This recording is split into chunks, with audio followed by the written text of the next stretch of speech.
welcome to MFFLtv. I'm your host Dylan, and free agency is so close. I'm buzzing.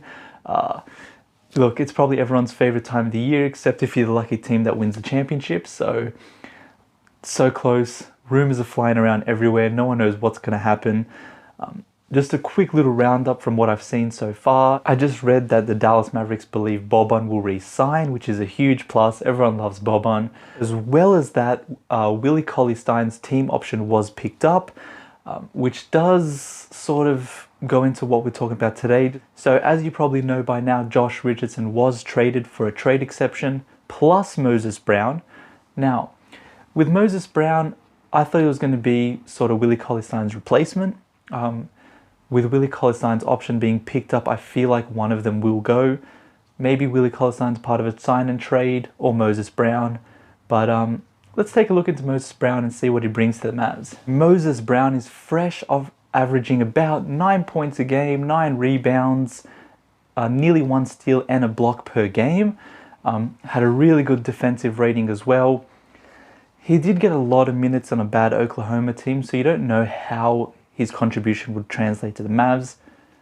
But in addition, didn't have a guy like Luka feeding him, so maybe he could do something similar in a lesser role.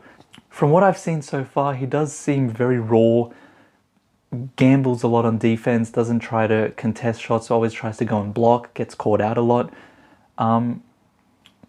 But he sort of fills in what we need Willie Cauley-Stein to do anyway. He's a good rebounder. Even though he does gamble a lot, he still does average 1 block a game. As well as that, really good lob partner, so for Luka, off the bench as well. I think he'd be really good as well. He saves us a lot of money. He's only about 1.9 million, and I think it's partially guaranteed as well, so we're not tied into anything if it doesn't work out.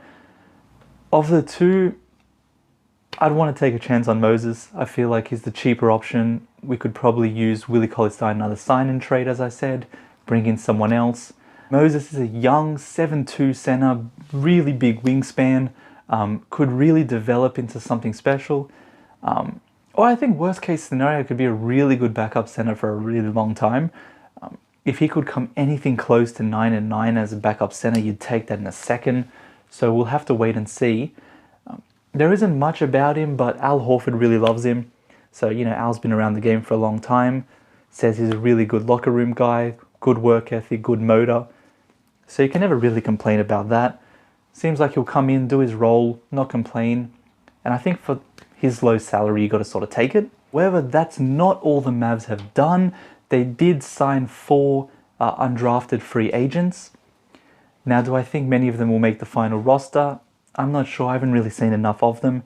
Highlights always look great, but really keen to see them in Summer League. If they can impress, maybe get a 2-way contract or make the final roster. They do fill very different roles, so they are all intriguing. I'll just give a quick rundown of each. Starting off, first we got Eugene Omoruyi from Oregon, fresh off averaging 17 points a game. He's an older rookie, but he's 6'6", you know, pretty decent shooter, can shoot off the dribble, can play off ball. As well, he's a decent defender, can pick up some steals, has a good motor. So he's an intriguing prospect, can sort of maybe turn into a Finney Smith-like player, just with the ability to shoot off the dribble. I'm not sure if he's going to make the final contract. He's not a great athlete. He's also not a really good enough three-point shooter to convert to the NBA. That's definitely something he can work on though. We saw Finney Smith, his development in 3. So he's definitely someone to look out for. I think if we could get him on a 2-way contract, that'd be good just to test. Really intrigued to see him in Summer League. Next, we got EJ Onu, who absolutely bossed it in college. He did average about 17 points a game, 4.5 blocks a game. He was an absolute monster. However, it was against much weaker opposition, so you don't want to look too much into it. So you sort of just want to pick and choose little things you think can convert to the next level. He did shoot 40% from 3 on a good volume.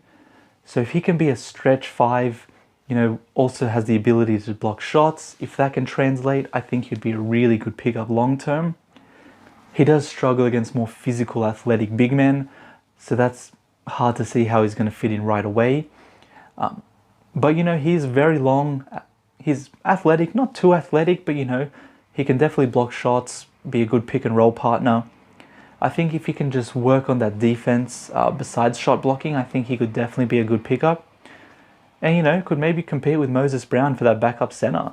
You'd have to see how he competes. I think his lower level in college definitely hindered him in the draft. But a lot of mock drafts had him going in the second round, so could be a good pickup. You know, he was undrafted. In another one that's really intriguing to see in Summer League. I'd love to see all 4 of them, plus all the other young guys Mavs got. Next up, we've got Karl Jones, who sort of reminds me of a little Jalen Brunson. He's undersized, not a fantastic athlete. However, he's a pretty good playmaker, can create his own shot, good scorer. I think it's always good having these guys around. Maybe he can fill in for Trey Burke. I don't expect him to play a whole lot. Don't even know if he's going to make the final roster. However, he's very intriguing. He is also a pretty good rebounder, especially for his height, and as well looked like a decent defender.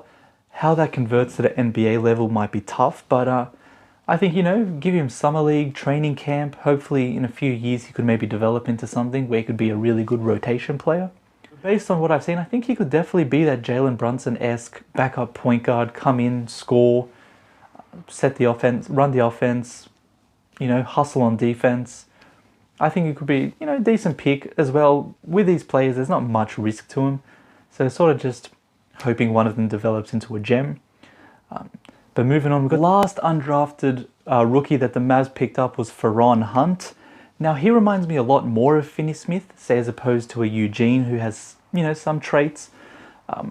But, you know, Farron, really good athlete, good motor, always attacks the boards, good defensively.